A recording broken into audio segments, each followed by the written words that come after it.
This is a podcast by WellHouse Church, where certain things are fixed, the essentials of faith, and the best beer is served on tap, while everything else is just a matter of perspective. What's going on, beer lovers? What up? Let's drink some beer and talk some theology. Y'all know the drill at this point. Yep, let's just do it. No sense in prolonging the inevitable. Yeah. Because whether these microphones are here or not, we will drink beer and talk theology. What's so funny, though, is that that's not untrue. No, it's the most truthful statement I've ever made on this podcast. I think you and I, every time, maybe it's because of this podcast, maybe it's because we've been doing it before the podcast, like, I don't know. Every time one of us cracks a beer, we're talking theology at some point over the course of the beer. Probably. Or some kind of life event or something. Yeah, something that does feed back into theology in some way, Yep. right? Which is the whole idea of talking about God and ethic, right? Because your theology and your ethic don't match, and that impacts. Or they do match. They do. Your words don't match what your ethic says Right. you actually believe about God. Exactly. Which impacts your interaction in the world. Absolutely. And so in some way or another, we end up having a conversation related to theology. Yep. So let's just do it. Let's talk about these beers. What you got there, bro? All right. So I'm actually really excited about this. And for anyone who's about to ask me this question after I tell you about this beer, no, I'm not Canadian. But this is from Saloon Door Brewing, which I've actually never had. I'd never even heard of them. HEB has a few different labels from them. So but they're in Webster. Yeah. If they have, so Webster is like 40 minutes from us. Yeah. Something like that. Which in Texas is nothing. Yeah. And so if you like that, we'll get more. Yeah. So it's called the Mariculus. And it's a maple and pecan Russian Imperial Stout. Mm-hmm. I love pecans. I was just having this conversation with someone the other day. Arguably my favorite nut. Yeah, that's always been true for you. Pecans or walnuts. I just love them. And the brown sugar. The candied pecans. Candied pecans. Yeah, at Buc-ee's, man. Yeah, which I don't think is going to be too far with the maple. I don't think so. So, really interested in this. 11.8% ABV. So, drink responsibly. Drink responsibly. Our studio is at my house. I am home for the night. Not going anywhere. 11.8 is stout. Yeah. Also, so those of you not watching on YouTube, you can't see. It has a pig with Christmas tattoos on it and wearing a Santa hat. So I wonder if this was a Christmas release. That they just kept around. Yeah. That's what makes me wonder. Because the can even looks Christmassy. It does. It does look Christmassy for sure. And it's August when we're recording this. Yeah, so. It's literally the middle of August. It's pretty far away from Christmas, but I'm sure it's going to be a good beer. I have a Bock from Martin House Brewing Company out of Fort Worth. It is called the Box Slider. Nice. The Toadies Texas Bock. And I have no idea what to expect from this. I can't actually find the ABV on it. Oh, 5.6. Oh. So the Box Slider, music and beer, made in Texas by Texans. I hope it's more of the Shiner vein And or a classic Bock than where it's more dry. Than this sweeter Bock that's been arising in the last few years. Me too. I don't know what to expect from this, but I do still love trying new craft. Yeah, you know what I mean? absolutely. Because what do I always say? You don't know what to taste unless you've tasted it. Yeah. Right? And so you can't give good tasting notes on anything until you've tried everything. Yes. And so that means you try everything that you can. Food, whether it's food or drink, you try everything to build your encyclopedia of tastes. Yep. Couldn't agree more. So, well, cheers, buddy. Cheers, man.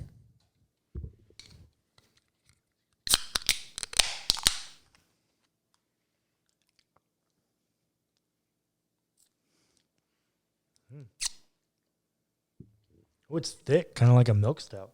That's good. You like milk stouts. Ooh. Good. Really sweet for a stout. I don't tend to like my stouts quite this sweet, but I knew going into it that it was going to be sweet with the maple and the pecan. Yeah, really good. I don't want to grade it yet. You know, that's something we should start doing. Is like rating them. Yeah. I always do it in my head, but I never say it out loud. So the thing is about that is we have to do it based on category. Yes. We can't do it on an overall. Yeah, I'm fine with that. And so I actually like that idea, though. I think we should do that. Yep. That's happening.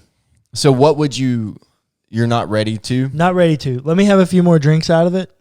But it's so also while I'm talking about mine, dive into it and you tell me. Well, it's also 11.8. I want to be careful. I don't want to slurp it all down right now. So I don't know what to think about this.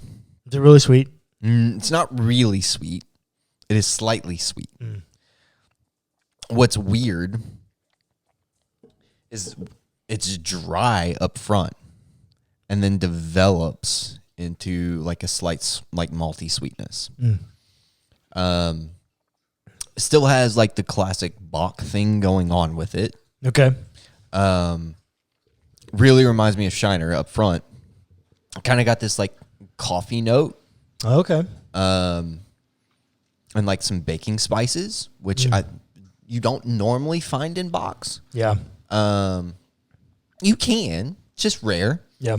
And so it's strange for me to be experiencing coffee and Bach-like things. Coffee and baking spice with Bach-like things. Yeah.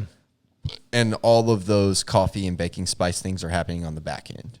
Yeah. And so like it's finishing well, but very different. It's a very different kind of thing. Yeah.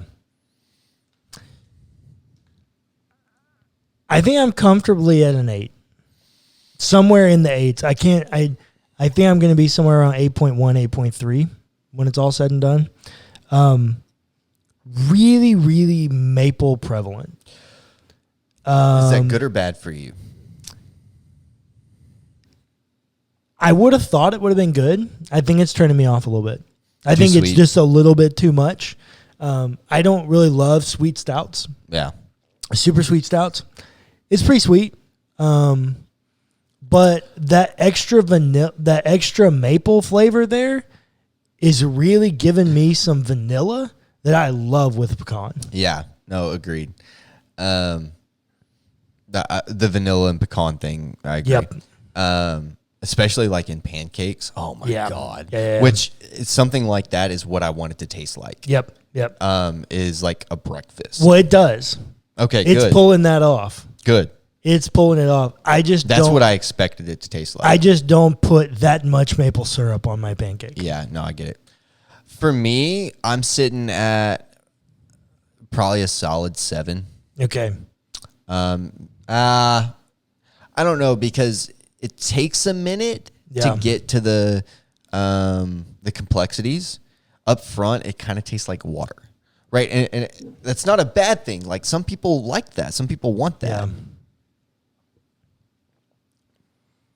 But yeah, like I don't get anything until like after a second or two of tasting, which is where the coffee hits me, and then right behind it, I get the baking spices. Yeah. It takes a second for it to get there, and so for me, in my palate, and I like really abrasive, bold kind of flavors. Yeah, it's a little boring.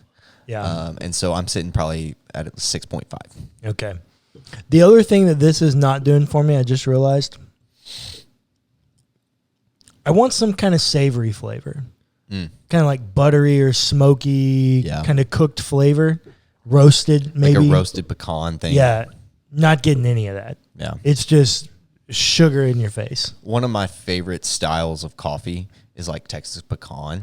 Yeah. And it's because it brings, if you get the right one, it brings like that roasted pecan flavor. Yep. So I totally feel you. Yeah. So, yeah, I think I'm at somewhere around 8.1. I need a redaction. Okay. And I was thinking about this a few weeks ago, and I was like, I should probably make a comment about this on the podcast, and I forgot. Okay. Remember when we were having the conversations about like Guinness being better on tap? Yeah. And I said I liked it better out of the bottle. Yeah, you with did. the extra stout. Yeah. But the draught, I just don't generally like. When I was in New York, You had a draught. I went to 3 different Irish bars. And in all of them, I ordered a Guinness. The extra stout? They didn't have the extra stout. They had the draught. All they had was the draught on tap. And I will tell you, man, it was a spiritual experience. Oh, my gosh. Get out of here. It was so good. It was creamy. It was fluffy. It's the pasteurized thing for me, man. Yeah, so I don't like it out of the bottle. But on tap, it's a game changer, man. Maybe I'll give it a shot on tap. It's a game changer. And then, so at this one bar that if I ever go back to New York, I'm going back to this bar. Okay. It's on the corner of 25th and 2nd. Okay. I wish I could remember the name of it. I can get you there. Yeah. But I can't tell you the name of it. I sat in there for like a couple hours just talking with the bartender, waiting for my buddy to get off work. And I followed it up with a Powers, which is an Irish whiskey, neat. And the way it transitioned from the Guinness, the draught, and that creaminess to the fruitiness of the Powers was an amazing drinking experience. Nice. Well, we'll have to go to New York together. Yeah, I'd take you to that bar. Let's do You it. would like that bar. All right. Let's do it. Let's talk about marriage and divorce and remarriage. I don't know why, like, I'm taking a big huff. Like, it's going to be a hard... We just came off God and Violence. Yeah, like, this is easy compared to that one. Well, sort of. Yeah. Here's the deal. So, I want to give a disclaimer. Before we get started down this conversation, because this is going to be... this is all a series on God and ethic. Yeah. Of which we're doing mini series of major categories that revolve around God and ethic. Yeah. And so this is going to be basically a mini series on 4 marriage. or 5 episodes, probably. Yeah, somewhere around there. Marriage, divorce, remarriage, the whole kind of thing. So throughout this mini series, you're going to hear me tell some stories. And if you've been around WellHouse very long, or you know me as a person, as a communicator, I actually pride myself on telling self-deprecating stories. I don't tell stories that make me look good, because I just don't think that's the role of the pastor. I don't think that's a role of a good storyteller. Yeah. So I make myself the butt of most of my jokes. When I tell stories about me. I'm not going to do that this one. So most of you will not know, but I am currently getting a divorce. My wife, my ex-wife, in January asked me for a separation. I thought we were working on our marriage through the separation, and she was having an affair. And I found out in February, on February 8th, that she was having an affair. And I spent the next 6 months trying to fix it, trying to restore the marriage, trying to make it work, even in light of her having an affair. And I was unsuccessful. It didn't work. At some point, you had to realize that even if I do all this, if she still chooses not to come back, that's still her choice and you can't make her. Yeah. And so I finally just reached this place where I was like, I don't think it's healthy for me to stay in this place any longer. Yeah. This is no longer healthy for my person at this time. And so we sold our home. I now live in my own apartment. She lives in her own apartment, and she's in a relationship with the man that she had an affair with.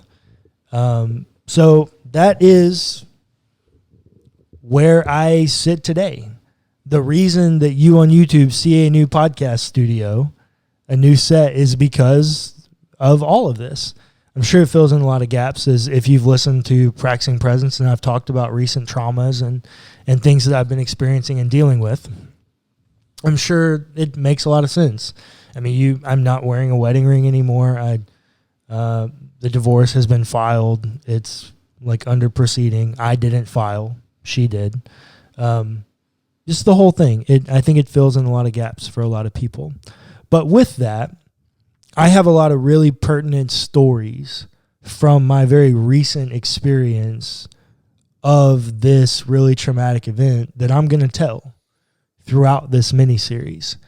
And I want the disclaimer to be, hey, I don't mean to tell stories that make me look like the hero in the story, because I've read Richard's book. I know his positions on divorce and remarriage and those kinds of things. And so I don't want them to look that way, even though they are going to look that way. So that's my disclaimer on it. Now let's actually talk a little bit about, we're not going to get into Richard's book today, but let's just talk a little bit about divorce and culture. Okay.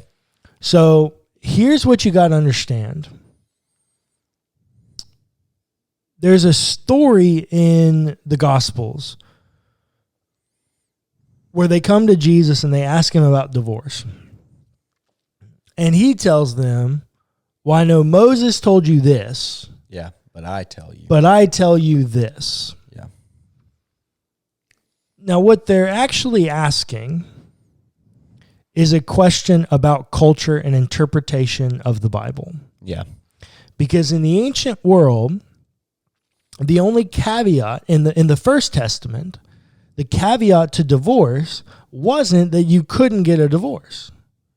The caveat was, if you got a divorce, you must give the woman a certificate of divorce so she's free to remarry or return home. Yeah. Here's the problem. By the time Jesus shows up, people are divorcing women for very superficial things. Yeah. People are literally divorcing women for the Jewish equivalent of burning toast. Mm-hmm. Like literally, if you were a woman and you did anything wrong, it was virtually acceptable for you to divorce her. For you to just divorce her and go pay a dowry to get a new wife. Yeah. You could literally ruin lives because they burned the toast. Yeah. Jesus has no interest in that. Yeah. Unfortunately, that's the society we live in America. So that's what I was thinking. Is that divorce in and of itself is so normalized these days because it's so common. What is it, 80%? No. So here's the statistic, and this is the scary part. 50% of first-time marriages end in divorce. Okay. Roughly, give or take. 75% of second marriages end in divorce. And 80% of third marriages end in divorce. That's what it is. And I kept thinking about, as we were setting up this conversation about divorce, I kept thinking about Ross Yeah. from Friends. 3 divorces. 3 divorces. Yeah. Yes. And so like I kept thinking about that and how Friends I was going to say for American culture, but like honestly globally Yeah. is probably one of the most watched TV shows of all time. Yeah. Yeah.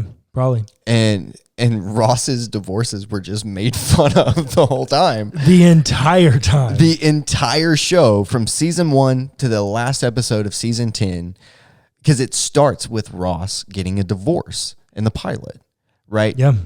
10 years worth of pop culture made jokes out of divorces. Well, and let's also not forget that the first time you're introduced to Ross, not only is he getting a divorce, at that time in culture, he's getting a divorce in the most worst way possible. His wife is literally leaving him so that she can have a wife. So in the 90s, very different world. Very different world. You could say things like that. Yeah. And it would be culturally acceptable. Not ethical. No, not at all. But it was culturally acceptable. Yes. So we have just made divorce something that is just acceptable in our culture to the point that we're at the equivalent that if you burn the toast, Yeah. you just get divorced. And here's the difference. In America, either one of you can go get it. Yeah. There were some sections of the world that allowed women to initiate divorce proceedings in the ancient world. Well, not in the ancient world. Oh. By the time of the New Testament. Okay. Like a lot of Roman colonies allowed for women to initiate divorce proceedings in the New Testament times. In the ancient world, yeah, nobody did that. Women were property. Women were absolutely property. All over the known world. In the First Testament, women were property. Maybe, well, yeah, see, that's even after the New Testament. So, yeah, all over the ancient world in the First Testament time periods, yeah, women are property. Women are not initiating divorce proceedings. They're also paying dowries for them, which doesn't really help the metaphor of them not being property. Yeah, they're paying their fathers for them. Yeah. So, which creates a whole nother line of conversation. It does. So the culture of the world that Jesus is trying to combat is very similar to the one that we have. And I think Jesus says, no, don't divorce. Yeah. Now, what's the one caveat he gives? Infidelity. That's the one. And I didn't really know where I would bring this in this series. But it fit naturally. It fit naturally here. I've always wondered, why can Jesus say that? And not in a, well, because he's Jesus, he can say whatever kind of way, but genuinely, why would Jesus say that? And then I got cheated on. And I began searching for answers to this pain. Because if you've been faithful, you don't know the pain. Or sorry, if you haven't been faithful, you don't know the pain of that betrayal when you find out that you've been cheated on. Yeah. And that, by the way, that your spouse is leaving you for that person. And in America, you have no control. Yeah. I did find out that in the state of Louisiana, you can, when you get married, you can agree to this thing called a covenant marriage in Louisiana, which means that you have to live separated for 2 years before you can even initiate divorce proceedings. Wow. That's the most stringent I've ever heard of. Yeah. And that still doesn't lock anybody down. If somebody wants to leave, they're going to leave. Like, you just don't have a choice. You can't hold them hostage. But as you shouldn't, though. Right, agreed. But as you enter down this road of experiencing this betrayal in this way, you start looking for answers. Yeah. How can Jesus say, why does Jesus say this? Why is this the caveat? Now, in the moment, you know the pain and you understand why it's the caveat. But why does God understand it? Because when Israel chooses other gods over him, they're cheating on him. He calls them an adulterous generation. Yeah. He uses the metaphor of sexual infidelity to describe his relationship with his people. Yeah. And so Jesus sets it up right away. He's like, hey, I don't think divorce is good. I don't want you guys divorcing each other, except on the grounds of infidelity, because I know that pain. Yeah. I know what that feels like, and I know that that's very difficult for most people to overcome. I think there needs to be a further explanation here. Okay. Do you mind? And I'm going to tell this story because it's not you telling the story as your own hero. Okay, fair. Just so you know, we don't script these. No, So we don't. Clayton's just doing this on a whim. Yeah. God took Israel back time and time again after he would call them an adulterous nation. Yeah. Had grace and fully restored them 100%. Every time. Every time. And that was the approach that Cullen took. As much as his ex-wife would allow him to. He fought for restoration. He fought for grace. He fought for love. Because that's what God did. Yeah. Fundamentally, as we talked about in our soteriology lesson, like in our soteriology series, we believe in this thing called participationist theology, which means that we believe that we are saved through the process of participating in God-likeness. And for Cullen, that meant putting himself through the pain of fighting through it, because that's what God did. Yeah, for me it was several fold. One, I couldn't shake Paul in Ephesians 5.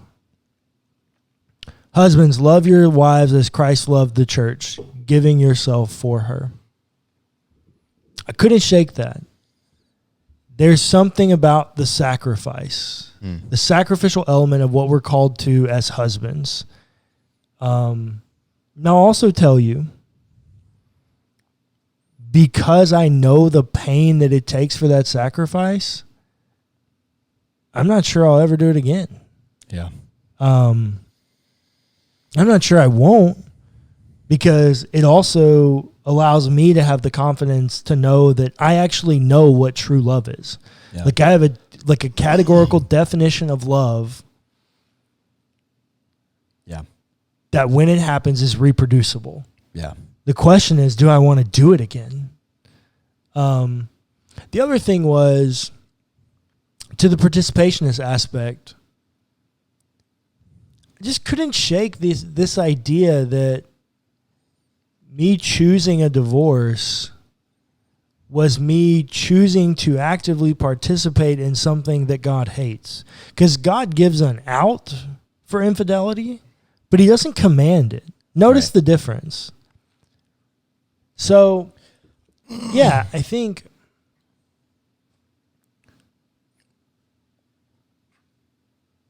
it's easy to sit where someone sits and say, oh, if so-and-so ever cheated on me, I'd be out the door. I also realized in that moment, back to the Ephesians 5 thing, if I leave, if I on my own accord leave, how is that in the best interest of my then wife or my two toddlers? Yeah. How is that in the interest of anyone other than Cullen? How is that looking like Christ? And this is what I mean when I say that your theology and your ethics should line up. Because did I want to sit there night after night as I know that my wife is with another man? Did I want to sit there waiting on God to do something? No. You and I had many conversations about that. No, I didn't want to be there. Yeah. My theology would not allow my ethic to do anything else. Which is a perfect example of theology and ethic in general. Because in your day-to-day life, and not only just your day-to-day life, in one of the most traumatic times in your life. Yeah, you made sure that your theology and your ethic lined up together. And that's one thing that I always commend people on, is making sure that people, the way I like to word it, is they stick to their own narrative. Yeah. If you say you believe something, you better act like you believe it. Well, and I would constantly ask myself, Cullen, if a congregant came to you with the story, with your story, asking you for advice, what would you tell them? And then I would go do what I think I would have told my congregant to do. Listener, don't miss that. He's coming from the perspective of a pastor, or as a pastor. But fundamentally, that is him as a Christian. Yeah. We all need to ask ourselves that question in every area of our life, which directly fits into God and ethic. Yeah. Right? If somebody comes to me in this exact spot, if somebody asked me what they should do, what would I tell them? That is how I need to act. Yeah. Well, in every area of your life. Well, for me, it was so important because, look, right, wrong, indifferent, love it, hate it, accept it. Pastors live in a glass house. Yeah. My entire life is on display. Yeah. Everything about my life is on display and on blast. And I'm okay living in, quote unquote, that spotlight because I'm confident in my ethic. I'm confident in the fact that my theology and my ethic line up. And I think you could speak to anyone, and just in my theology and ethic of women alone, that's true. Like when I decide something theologically, I really feel like I live my life according to it. Now, that passion within me has also led me to do some really stupid things because I had some really bad theology at times in my life. Yeah. I've been there. Yeah. It just happens. You do some really stupid and unhealthy things in the name of a faith that, or a construct of faith that you thought was healthy and you later found out was terrible. Yeah. But no matter if that means you're liberal going conservative or conservative going liberal. Yeah, either way it works. If you're leaving a faith, it's because that faith didn't work, which also means you experienced pain and trauma because of that faith. Yeah. Or because of things you experienced within that faith. And so, like, when I went through deconstruction, part of my dilemma, so I had two big dilemmas. One was the fact that I saw too much death in the world. And I had to resolve this question within me, that how can God be wholly powerful and wholly good with this much death in the world? I had to resolve that theological dilemma for myself. But then the other thing I had to deal with was, I just remember so many of the Christians that I grew up with, theology and ethics seemed to be disconnected. And it's actually not because, I'm just convinced, it's not because theology and ethic are actually disconnected. It's because they had very low theology. Yes. And in the American church,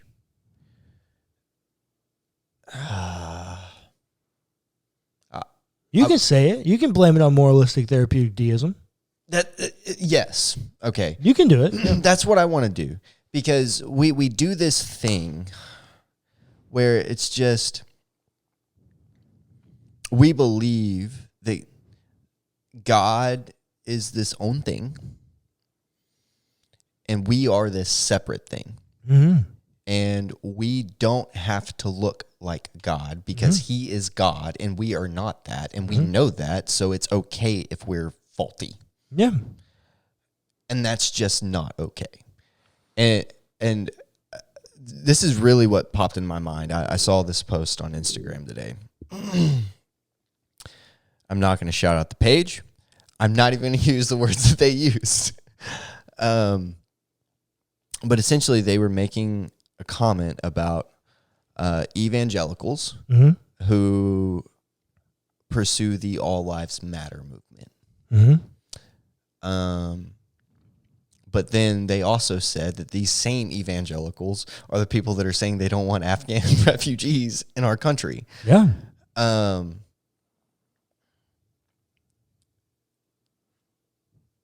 Theology and ethic don't lie. Yep. Correct. That's a huge problem for me. That was a huge problem for me in my deconstruction. You people of faith don't act like faith. Yes. You people of faith talk a whole lot about getting rid of sin from your life, but I don't hear very much talk about justice. I don't hear very much talk about caring for the poor. I don't hear very much talk about the quartet of the vulnerable. I don't hear many pleas for adoption from this pulpit. Yeah. I don't hear any of that. All things that there's far much more time spent in Scripture on those things than there are asking you to get sin out of your life. But what's so funny is that when it comes to marriage and family, evangelicals are gung-ho. Don't get a divorce. Yep. Don't do it. Yep. Even if, so much so that I heard this story. Professor of mine at Truett tells this story. I'm sorry. Let me clarify something. I said evangelicals. Christians. Yes. Because it is larger than an evangelical issue. Seminary professor at Truett tells this story, having a conversation about marriage and divorce, taking a Gospels class, actually, having this conversation about Jesus' teaching on marriage and divorce. He tells me, God designed marriage for 4 things. 1 man, 1 woman, 1 flesh, forever. Okay? And that's the Genesis narrative. Genesis. Yeah, no, I guess. 1 and 2. That's the 2. narrative. Yeah. Tells me this story. Rich man gets married. Married for a lot of years. Wife doesn't want to live with him anymore. So he buys her a house. Lets her live in the house. Gives her a lot of money to live her life. And he goes and lives his life. They're not with anybody else. They're not together. But they didn't get a divorce because he's a deacon of the church. Is that a marriage? No. No, it's not. But because he didn't get the physical piece of paper that said he had a final decree of divorce, he was still kosher. Which makes me wonder, and makes me ask the question, how much hold do we give that piece of paper? You know, it is literally a piece of paper. It is nothing more. It can be ripped. Mm-hmm. It can be torn. It can be burned. Mm-hmm.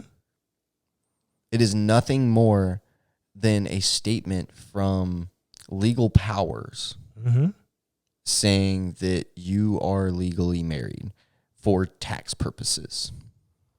For the legal powers perspective, yes. Yeah. Well, and here's the deal.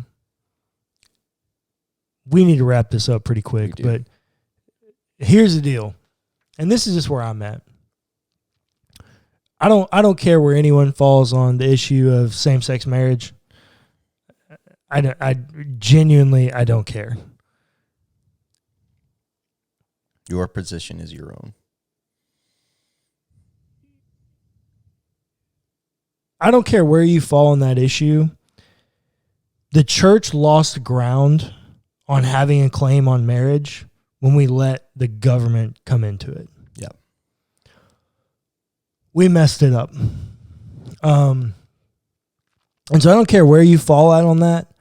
When the government begins to dictate what's an appropriate marriage, I don't think the government should have any say on what's a Christian marriage. Now, I'm also not saying, like, I naturally hear how our listeners are listening to this going, oh, this guy's not affirming. No, don't make up what I am in that conversation. That's for a different podcast. That doesn't make a Christian marriage. Yeah. In the state of Texas, infidelity alone doesn't merit you a divorce. Yep. But for Jesus, it does. The government and the church are not the same thing. I wrestle back and forth with when my marriage ended. And notice I said ended. Yeah. I don't think the piece of paper ends my marriage. I think the infidelity ended it. And it was intact as long as I wanted it to be. And as long as I was still trying to fight. As long as you could take it. Yeah. Is really what it comes down to. But my marriage ended at the sexual affair. Yeah. That piece of paper doesn't matter. That piece of paper doesn't matter in my eyes. The blessing from the pulpit matters, but that went away with the affair. The vows of till death do us part. Went away at the affair. Because it's no longer till death do us part. No. Because death didn't do us part. Yeah. Another man did. Yeah. So I think all of it for a conversation, and this is why I say this is going to be a very long mini-series, and this was a big introduction to many more conversations. I promise we're going to get to Richard Hayes.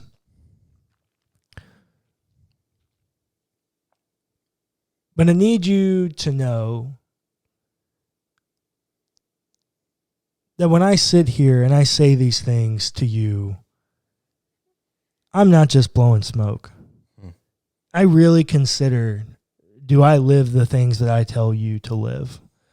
And over the next few weeks, you're going to hear some real terrible stories of my brokenness, of me trying to deal with the most intense pain in my life while also trying to balance what it is to be a pastor and to be a public figure and to deal with emotions and put the face on for gatherings and try to cope and do it in some healthy and some really unhealthy ways because I was in survival mode. So listener, when I tell you there's grace for you, I believe that because I need it. I need the same grace that I tell you you have available. When I tell you to live by an ethic, I really try to live by that ethic. It's not something that I take lightly, and that's why I don't want you to take it lightly. Your theology and your ethic matter because your ethic reveals your theology.